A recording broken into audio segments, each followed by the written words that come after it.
Integration with TeamCity is supported out of the box. First, we need to download the plugin. Plugin is available in CI server tabs. Under this link, we can choose TeamCity server and download the plugin.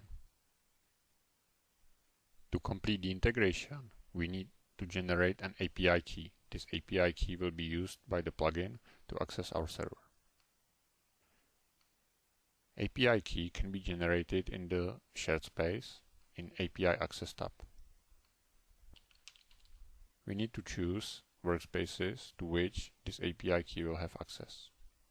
Once the API key is generated, we need to keep its client ID and client secret. We will need this for the configuration of the plugin in TeamCity. To add plugin to your TeamCity server, you need to go to TeamCity deployment directory, add it to the plugins folder, and restart TeamCity. For details, consult documentation of TeamCity. After adding the plugin to TeamCity, we need to configure it.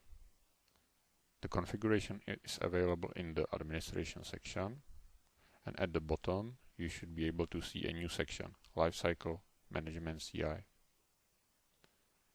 In this section, we need to specify pointer to our server.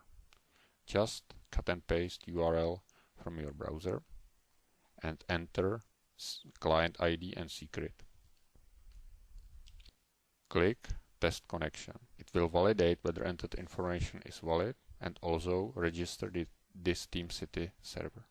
Once our configuration is valid, let's save it. Once the plugin was correctly configured, we need to add CI server artifact to our system.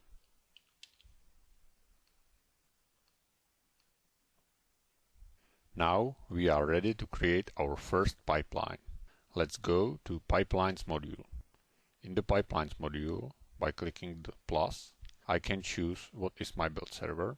I can choose a build configuration on my server and give my pipeline a name. Now the structure of the pipeline was discovered. I can see build configurations which are part of the pipeline.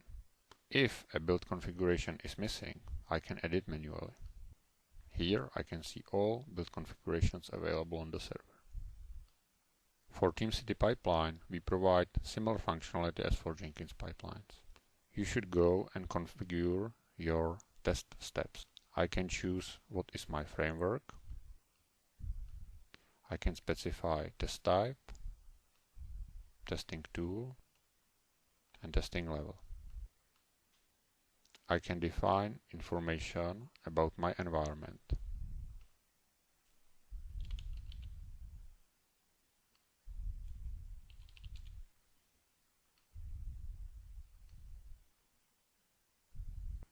Once my pipeline is configured, I can trigger a run. I can see live progress as the build progresses through my pipeline. When the status of the steps is known, it's reported and visualized. Once the jobs are finished, status of the job together with test results is reported back to our system.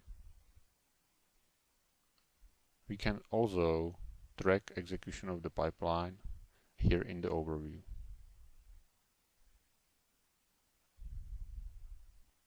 Once the pipeline run is finished, we can see the test results. We can follow these links to drill down and review details of passed, failed, or all the tests which were executed within the pipeline. Here we can see all the failing tests from the pipeline.